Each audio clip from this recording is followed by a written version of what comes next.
नमस्कार, very good morning, सुप्रभात। आप सभी का बहुत स्वागत है हमारे खास कार्यक्रम गंगा सवेरा में। आपके साथ हूं मैं दीपा बाफिला। नमस्कार, मैं हूं आपके साथ अनु सिंह और प्रदेश की सभी चुनावी हलचल से आपको रूबरू आज कराएंगे। 9 जिलों में अब दिग्गजों ने पूरी ताकत झोंक दी है। 55 सीटों पर आपने देखा किस तरीके से पहले लगातार एक के बाद एक रोड शोज भी हुए, तमाम दौरे भी हुए। आज क्या नया है वो भी आपको हम बताएंगे।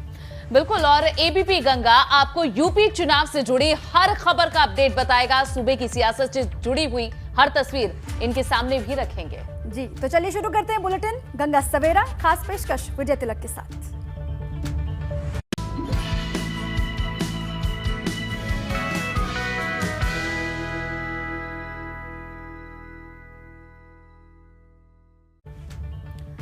तो चलिए आगे बढ़ते हैं। सबसे पहले शुरुआत करते हैं इस वक्त की बड़ी खबर के साथ। एसपी सिंह पर हमले को लेकर आज भाजपा कर सकती है प्रेस कॉन्फ्रेंस। ये बड़ी जानकारी है। कल देर शाम एसपी सिंह बघेल के काफिले पर हमला हुआ था। केंद्रीय मंत्री और कलहर सीट से प्रत्याशी एसपी सिंह बघेल करहल से वो लगातार ताल ठोक रहे हैं।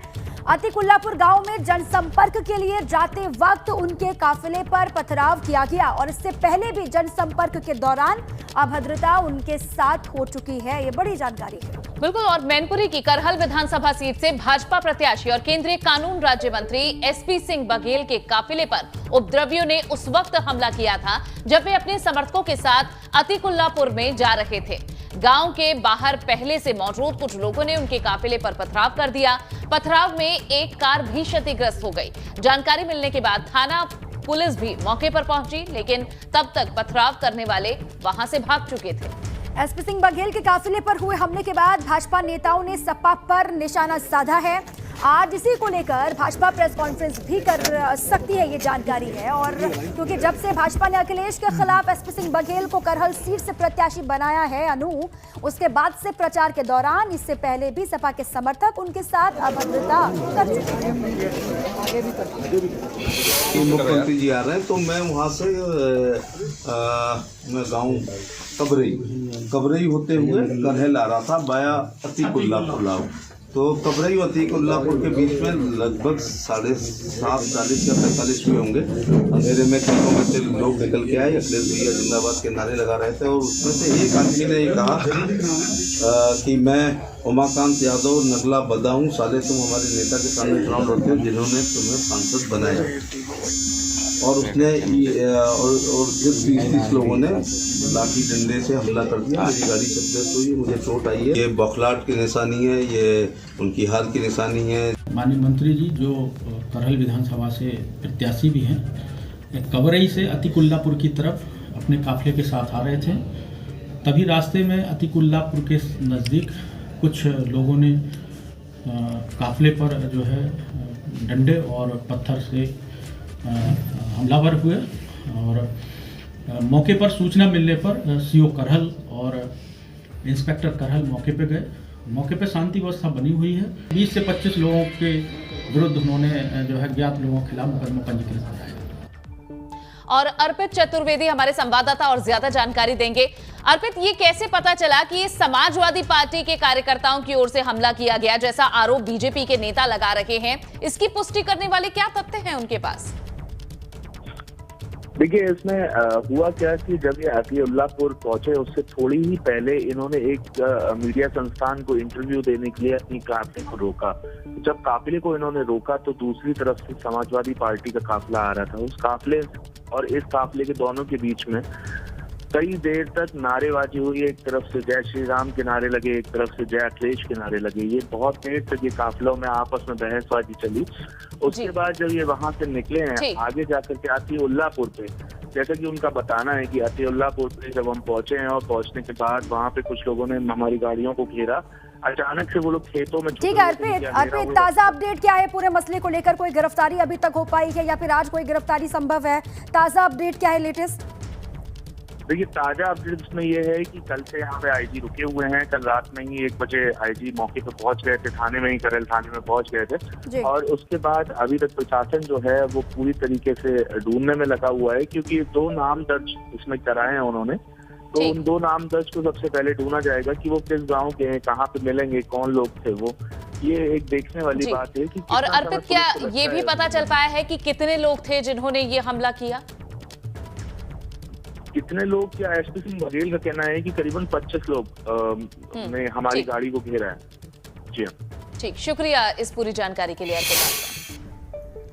और चलिए अब वो तस्वीरें भी दिखा देते हैं। यही वो गाड़ी है जिस पर हमला हुआ। एसपी सिंह बघेल इसी काफिले में शामिल थे और उनका आरोप है कि जब उनका ये काफिला निकल रहा था तभी पथराव हुआ और लाठी डंडे लिए हुए लोग थे, लेकिन जैसे ही उनके सुरक्षाकर्मी गाड़ी से बाहर निकले तो हमलावर खेतों में भाग गए। वहीं इस हमले को लेकर भाजपा प्रदेश अध्यक्ष स्वतंत्र देव सिंह ने एक ट्वीट कर अखिलेश यादव पर निशाना साधा है, जहां अब कोई मौका भाजपा इस बाबत छोड़ना नहीं चाहती है। और ये ट्वीट भी दीपा ट्वीट दिखा रहे हैं आपको, क्या कुछ लिखा है। करहल विधानसभा से भाजपा प्रत्याशी केंद्रीय मंत्री एसपी सिंह बघेल जी के काफिले पर हमला। ये दर्शाता है कि वहां से सपा के प्रत्याशी अखिलेश यादव हार की कगार पर खड़े हैं। चुनाव में जीत जनता के आशीर्वाद के बल पर मिलती है, गुंडों के आतंक के बल पर नहीं। ये ट्वीट के माध्यम से स्वतंत्र देव सिंह कह रहे हैं। तो वहीं डिप्टी सीएम केशव प्रसाद मौर्य ने सपा पर बड़ा हमला बोला है।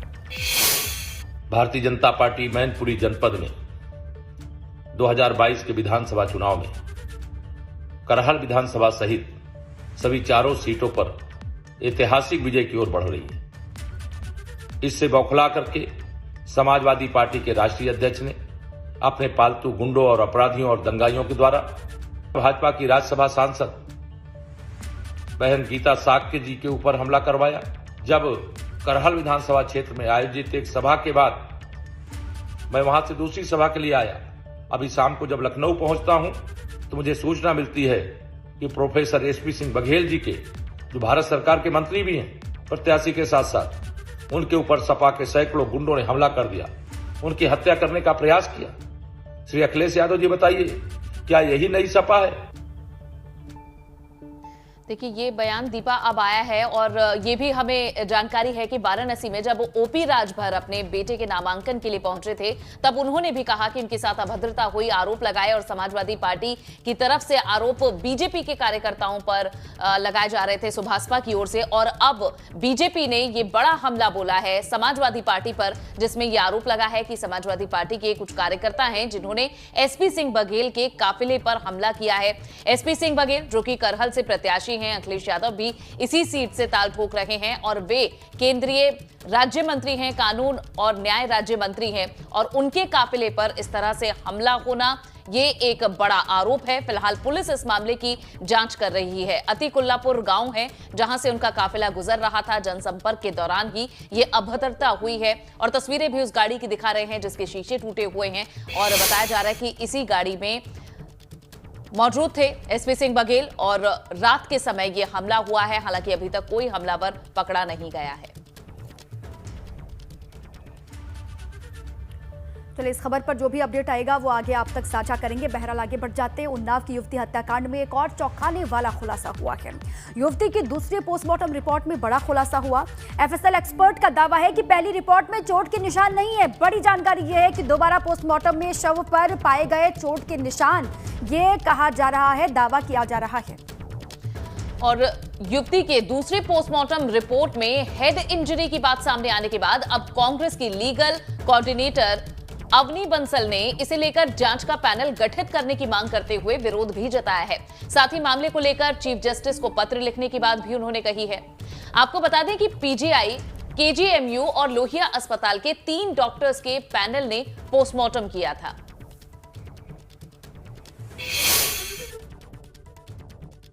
दिखाइए ना, दोनों मिला भाई। सर पे दोनों पोस्टमार्टम रिपोर्ट पे अलग अलग जगह चोट बताई जा रही है। आप देखिए ना सर, आप देखिए ना। हाँ बताइए, आप देखिए कहाँ से सेम? हाँ बताइए कैसे सेम है, ये आप देख लीजिए ना कैसे सेम है। नहीं, एक देखिए, सुनिए, एक उसके लेफ्ट पेराइटो ऑक्सीपिटल, सर वो तो ये आप टेक्निकल टर्म ना लोग समझेंगे। देखिए यहाँ देखिए, बता रहे हैं आपको, यहाँ एक है सर। ये मैं तो आपको रिपोर्ट दिखा रही हूँ। हाँ। आपके सामने रिपोर्ट है, ठीक है, दोनों की फोटो है। हाँ। क्या ये और ये रिपोर्ट सेम है? एकदम सेम हेड इंजरी वाला। सर क्या बात कर रहे हैं नहीं, यहाँ पे? आप ब्रेन बता रहे हैं। नहीं, सेकंड ऑटोप्सी निकालिए। नहीं, दो पोस्टमार्टम रिपोर्ट, बात सुनिए मेरा।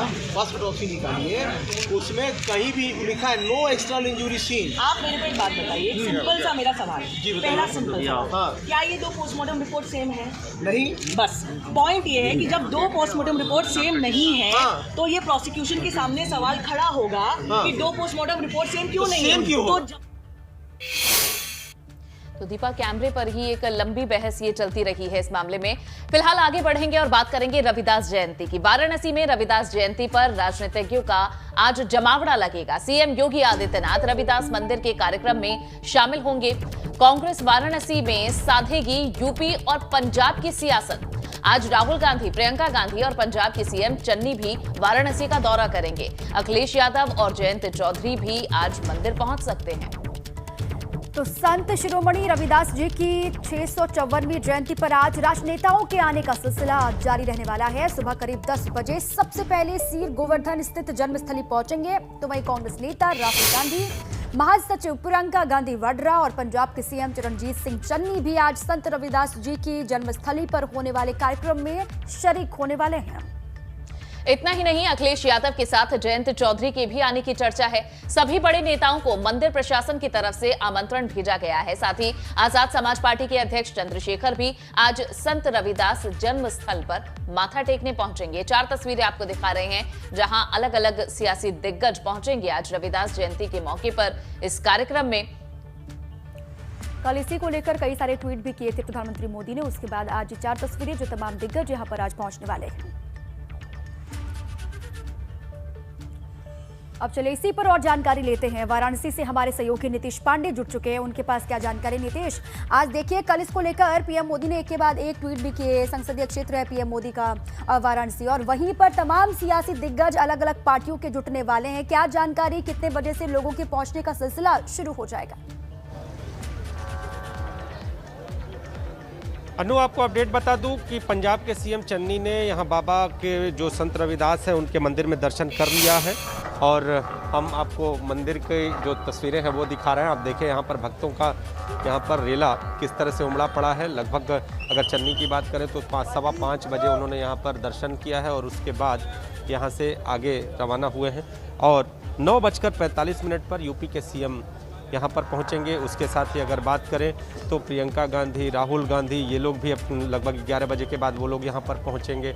आप नेता संजय सिंह यहाँ पर आएंगे। इसके साथ ही अगर बात करें तो चंद्रशेखर रावण और अन्य जो भी नेता हैं सभी आज संत की दरबार में हाजिरी लगाने पहुँचेंगे। और संत के दरबार में हाजिरी लगाने का एक खास मकसद भी जो है वो सामने आ रहा है, चूँकि यूपी विधानसभा के चुनाव चल रहे हैं और कहीं ना कहीं जो चुनाव है उसमें दलित वोटों को साधने का एक बड़ा माध्यम भी होता है संत का ये मंदिर। कहा जाता है कि संत शिरोमणि जो रविदास जी हैं उनको एक दलित वोटों का केंद्र भी कहा जाता है, और ये वो जन्मस्थली है जहाँ पर चुनाव के समय कोई भी नेता हाजिरी लगाने से चूकता नहीं है। उसके मकसद कई होते हैं, दर्शन भी होते हैं और इसके साथ ही कहीं ना कहीं दलित समुदाय की सिंपैथी पाना भी होता है।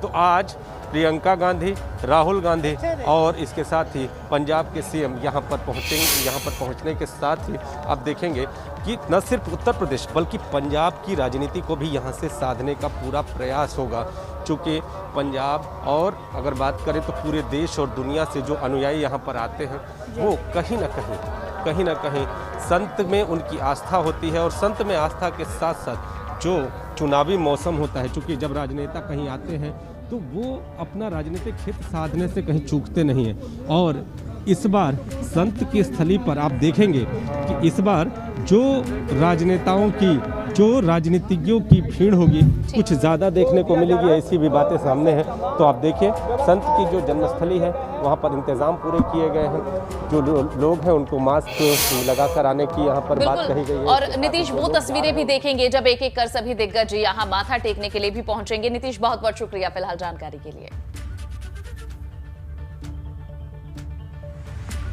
अब चले आगे बढ़ते हैं। पीएम मोदी संभालेंगे चौथे चरण के प्रचार की कमान। आज सीतापुर में पीएम मोदी करेंगे बड़ी जनसभा, ये जानकारी है। दोपहर 2:30 बजे मिलिट्री ग्राउंड में जनसभा होनी है। सीतापुर में चौथे फेज में 23 जनवरी को मतदान होना है। उससे पहले मोर्चा संभालते हुए खुद प्रधानमंत्री मोदी आज दिखाई देंगे। पीएम मोदी संभालेंगे चौथे फेज की कमान।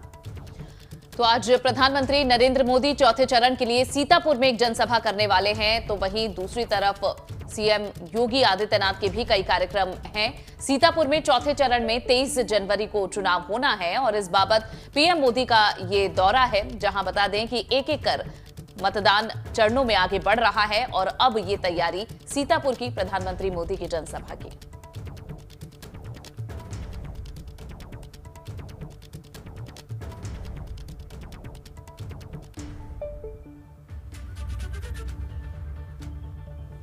बिल्कुल, तो आज प्रधानमंत्री नरेंद्र मोदी जिस तरह से दीपा चौथे चरण के लिए सीतापुर में जनसभा करेंगे, तो सीएम योगी आदित्यनाथ के भी कई कार्यक्रम हैं।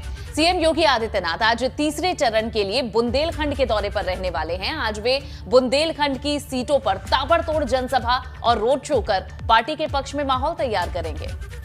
सीएम योगी आदित्यनाथ आज हमीरपुर की राट विधानसभा में दोपहर करीब 12 बजे का वक्त बताया जा रहा है जनसभा करते हुए दिखाई देंगे। इसके बाद वो हमीरपुर विधानसभा पहुंचेंगे और दोपहर 2 बजे जनसभा करेंगे। यहां से वो महोबा पहुंचेंगे और फिर करीब 3 बजे महोबा और चरखारी विधानसभा के लिए प्रचार करते हुए दिखाई देंगे। फिर शाम को भी तमाम कार्यक्रम हैं सीएम योगी आदित्यनाथ के। तो दीपा, अब बहुत ही कम समय क्योंकि चरणों के लिए भी बचा है और पार्टियां एक एक जो पल है उसका भी यूटिलाइजेशन करना चाहती है। चुनौती बहुत बड़ी है। बिल्कुल, मौका कोई भी हो, प्रचार जरूर चलता रहेगा। बात करते हैं समाजवादी पार्टी की। आज सपा अध्यक्ष अखिलेश यादव करेंगे ताबड़तोड़ चुनावी दौरे। जी हां, कानपुर देहात, औरैया, कन्नौज और फर्रुखाबाद का दौरा करने वाले अखिलेश यादव। सुबह 11:40 पर औरैया, दोपहर 12:35 पर कानपुर देहात में उनकी जनसभा होनी है। उसके बाद खबर यह है कि दोपहर 1:40 पर औरैया और 2:25 पर कन्नौज में उनकी जनसभा होनी है। शाम 4 बजे फर्रुखाबाद में प्रचार करते हुए अखिलेश दिखाई देंगे। वहीं दूसरी तरफ कांग्रेस महासचिव प्रियंका गांधी आज कानपुर के दौरे पर रहेंगी। आज प्रियंका कानपुर की किदवई नगर, सीसामऊ, आर्यनगर और गोविंद नगर विधानसभा में रोड शो कर प्रत्याशियों के पक्ष में वोटों की अपील करेंगी। प्रियंका गांधी दोपहर तकरीबन 2 बजे कानपुर पहुंचेंगी और रोड शो की शुरुआत यहां से करेंगी। तो ये 2 तस्वीरें दिखा रहे हैं, जहां एक तरफ अखिलेश यादव करने वाले हैं कानपुर देहात में प्रचार, तो वहीं प्रियंका गांधी वाड्रा भी चुनाव प्रचार के लिए पहुंचेंगी कानपुर में। उनका रोड शो इस दौरान होगा। और दीपा, जिस तरह से प्रचार लगातार जारी है, आज लखनऊ में भी चौथे चरण के लिए मायावती प्रचार करने उतरेंगी। यहां आशियाना इलाके में स्मृति उपवन में मायावती की एक जनसभा होनी है। तकरीबन 1:30 बजे जनसभा को वे संबोधित करेंगी। लखनऊ मंडल के प्रत्याशियों के पक्ष में वे वोटों की अपील करने जा रही हैं। हालांकि दीपा, मायावती के लिए कहा जा रहा था कि काफी लेट एंट्री चुनाव प्रचार में उनकी हुई है, लेकिन बसपा ये कोशिश कर रही है कि पूरी तरह से इसे कवर अप कर लिया जाए और तमाम जो मुख्य मंडल हैं वहां पर चुनाव प्रचार जोर शोर से हो। स्वागत है, खबरों में अब आगे बढ़ेंगे। आगे बढ़ते हैं। 7वें और आखिरी फेज के नामांकन का आज आखिरी मौका है, आखिरी दिन है। वाराणसी समेत पूर्वांचल की कई सीटों के प्रत्याशी आज दाखिल करेंगे अपना पर्चा। वाराणसी की रोहनिया सीट पर अभी सस्पेंस बरकरार है। सपा भाजपा ने अभी तक रोहनिया का प्रत्याशी घोषित नहीं किया। रोहनिया सीट के दावेदारों की लगातार धड़कनें बढ़ रही हैं कि किसको मौका मिलेगा, वक्त कम है। 7वें चरण में 9 जिलों की 54 विधानसभा सीटों के लिए आज नामांकन का आखिरी दिन है। आज जैनपुर के मल्हनी सीट से प्रत्याशी धनंजय सिंह समेत कई दिग्गज पर्चा दाखिल करने पहुंचेंगे, लेकिन इस बीच वाराणसी की रोहनिया सीट सबसे ज्यादा चर्चा में है, क्योंकि अभी तक भाजपा और सपा दोनों ही दलों ने इस सीट से अपना प्रत्याशी नहीं उतारा है, जिसे लेकर दोनों ही पार्टियों के टिकट दावेदारों की धड़कनें लगातार बढ़ी हैं।